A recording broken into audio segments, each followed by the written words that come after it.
Grabe gila dahil kalami diri sa may Ismin's Karinderya. Pare pwede na. Asang kuan?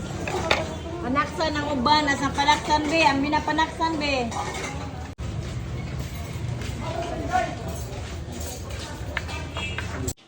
Right, so mga kamedya, this is it. Whew.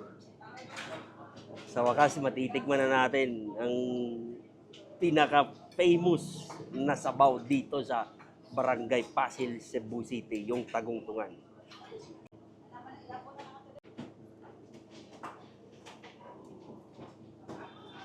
Oh my goodness.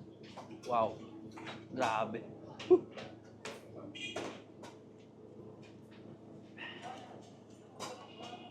Nako, sulit na sulit talaga. Grabe yung sabaw.